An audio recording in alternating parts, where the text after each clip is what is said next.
भगवान बुद्ध के परम शिष्य आनंद का व्यक्तित्व सेवा, निष्ठा और असाधारण स्मरण शक्ति से परिपूर्ण था। वो न केवल बुद्ध के चचेरे भाई थे, बल्कि उनके निकटतम सहायक और धर्म के संरक्षक भी थे। आनंद के बारे में मुख्य बातों को एक सारणी में समझा जा सकता है। पहलू, विवरण। जन्म एवं संबंध। बुद्ध के चचेरे भाई। पिता अमृतोदन बुद्ध के पिता शुद्धोदन के भाई थे। शिष्य बनने का कारण, बुद्ध के प्रति गहरा स्नेह और जीवन भर उनके साथ रहने की व्यक्तिगत शर्त। भूमिका, बुद्ध के स्थायी उपस्थाक अटेंडेंट के रूप में 25-30 वर्षों तक निस्वार्थ सेवा। प्रमुख विशेषताएं, तीव्र स्मृति, 84,000 बुद्ध वचन कंठस्थ, धम्म भंडारी कारिक यानी धम्म का भंडारी कहलाए। मृदु स्वभाव, कोमल हृदय, करुणामय एवं मिलनसार प्रकृति।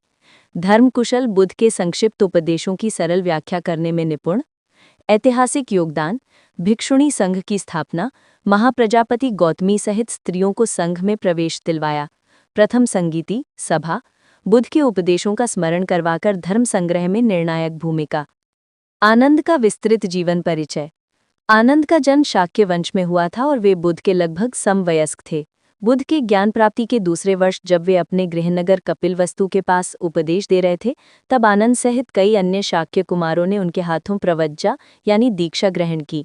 प्रवज्जा के समय ही आनंद ने जातिगत अभिमान को तोड़ते हुए ये सुनिश्चित किया कि उनके साथ आए नाई ओपाली को पहले दीक्षा दी जाए, ताकि सभी राजकुमारों को उनका सम्मान करना पड़े। बुद्ध के महापरिनिर्वाण के बाद आनंद ने कठोर साधना करके अरहत यानी मुक्त का पद प्राप्त किया और राजगृह में हुई प्रथम बौद्ध संगीति में बुद्ध के सभी उपदेशों को सही ढंग से सुनाकर संपूर्ण बौद्ध धर्म के संरक्षण में अमर योगदान दिया। ऐसा माना जाता है कि बुद्ध के निर्वाण के बाद भी वे लगभग 40 वर्षों तक जीवित रहे। व्यक्तित्व की विशेष शिक्षाएं। बुद्ध ने आनंद को एक विशेष शिक्षा देकर शीलगंध का महत्व समझाया। एक बार आनंद ने देखा कि फूलों की सुगंध केवल हवा की दिशा में ही फैलती है। इस पर बुद्ध ने उन्हें बताया कि चरित्र की सुगंध, शीलगंध सभी दिशाओं में फैलती है।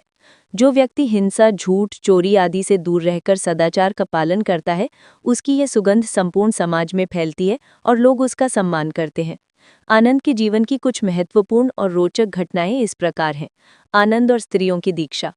सबसे प्रसिद्ध घटना है भिक्षुणी संघ की स्थापना।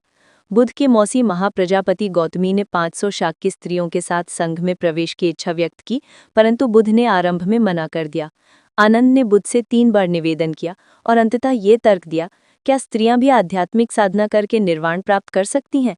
बुद्ध ने उत्तर दिया, हाँ कर सकती हैं। तब आनंद बोले, फिर महाप्रजापति गौतमी ने आपको दूध पिलाकर पाला है, कृपया उन्हें दीक्षा दीजिए। इस तर्क से बुद्ध ने 8 विशेष नियमों, गुरु धर्म का पालन करने की शर्त पर स्त्रियों को दीक्षा देने की स्वीकृति दी। जल के प्रतीक द्वारा शिक्षा।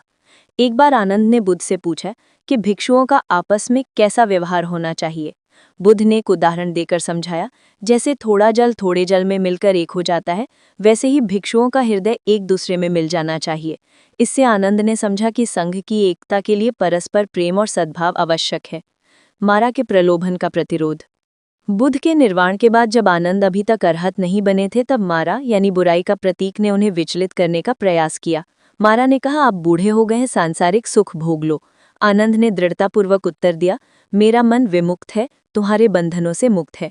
इसके बाद उन्होंने कठोर साधना की और संगीति से एक दिन पहले ही अरहत पद प्राप्त कर लिया। आसन की घटना।